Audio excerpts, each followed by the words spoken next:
Hey guys, it's me, Tayaman, or Happy Hour I prefer. And it's been a long time since I made a video, and I thought, why not make it a gun video, because that's pretty much how my channel started. And I brought back Jake the Crow, which I forgot to include in some of my previous videos, so there we go. He's back, he's my assistant. So anyway, here is the gun I started out with today, and it is a Beretta, what was it, Jetfire 950? I forgot the name of the gun. Let me go research it. What a great way to start a video. Yep, that's the gun. So, anyway. So yes, this is the Beretta Jetfire 950. It is chambered in 25 ACP. Or it could be 380 for all I know, but yeah. The sight's a little bit different. There we go. Normally it would actually be part of the gun, but I didn't know how to do that, so I made it its own little custom-made sight. So I guess you can say it's a Beretta 950 Jetfire custom. That's a mouthful. Hammer does not move. Well, it does, but it wasn't, you know, planned to move. It's just a little piece of cardboard I glued up here, and I'll show you when I field strip it. Yes, you can field strip the gun, but before we get there, let's get the basics. Wooden grips, or at least, yeah, they're supposed to be. You can actually, this is actually one of the very few triggers where you can actually, it's not just a piece of cardboard, but it's an actual trigger. Magazine. It has a magazine release. See, look, yeah, it drops when you push the button, and there is no spring in here. This gun's too small to put a spring in the magazine part right here. So yeah. So there is your magazine notch right here. There's your little bullet. I base it off 25 ACP because that's what the gun's chambered for. And if you're noticing, there's no extractor pin, because I think the way those guns work is they actually rely on the blowback force to blow the cartridge out of the ejector, or not ejector, but the gap here, and then it'll just feed a new round to the chamber. So yeah, and in case you're wondering what that little pin for and why it looks so disfigured right here, is because these kind of guns are called a tip-up barrel. Kind of messed up here. The lever is supposed to be down, but the way I designed it, it's supposed to be like this, so it's a little messed up there, but everything else is pretty okay. It's almost scaled right. I made it a bit, like, maybe an inch bigger than the original gun, which, you know, isn't good, but it's good enough for me. Fits nice in my hand. Oh, I broke the front sight. Oh well, too late now. Anyway, so here's the tip up, pushes down, and you can tip up the barrel, so that way you can put it around there and it's ready to fire.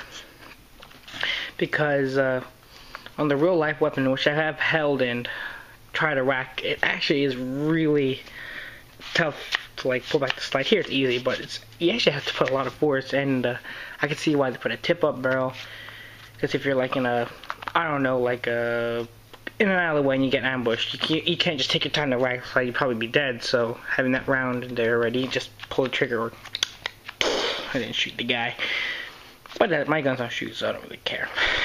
So here's a tip up barrel again, and no, it won't tip up unless you push this down. So that's open and closed. Yeah. So anyway, let's get to field stripping the weapon.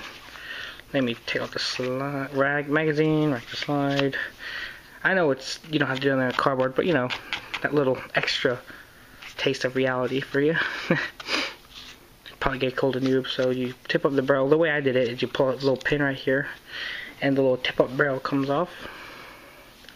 Put it next to Jake, everything here, and then there we go. Take out the spring, which is this little piece right here. It's pretty stiff cardboard, which is pretty good. And then you pull out here, and there's your slide. Here you can see how the hammer there, like I said, it's just a piece of cardboard holding it there. Nothing special. That's pretty much it. Oh, you can see how this works. There we go. That's pretty much it. That little lip there catches onto this piece of cardboard that's a little bit taller. You can see. Look, catches on there and I'll keep it there. It's nothing too complicated, but it works. That's why you know, it's like this and not like that. Anyway, so to reassemble it, there's this little notch here that you have to line up with something inside this. You see those? Yeah, that's how you line it. And there we go. Because on my original version, the slide would always be going up like this and come off, and it started getting annoying.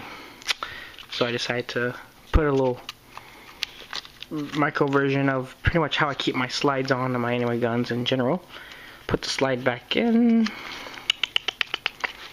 Put the magazine. Boink. And there you go. Rack the slide and you're set to go. One of the very few guns where you actually rack the slide and it'll show the bullet. So yeah, that's it. That's my Beretta 950 Jetfire. Oh yeah, a little quick thing. You can actually take out the little mag release, but I don't want to do that. It gets a pain in the butt to get back in there. So yeah, there you go. There's my Jetfire 950. Beretta Jetfire 950. Little tiny pocket gun, I guess you can call it.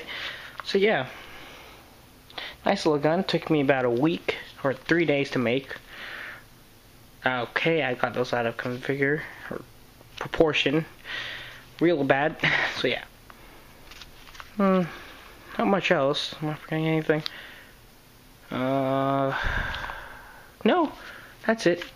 Yeah. Oh, actually, originally it was supposed to be a Beretta Minx, which was solely a 22 short, but then I changed it to 25 ACP because the design got a little bigger than I expected, and it's still too big. I think probably be set at like a 380. But anyway, that's for another time. So anyway, Jake, hold the gun. Look at that, a little crow with a gun. I should set that as my wallpaper for my phone. It's like, what the heck is it? I don't know. So anyway, this is me, Taya Man, or Happy Hour Preferred, and as always, be chill.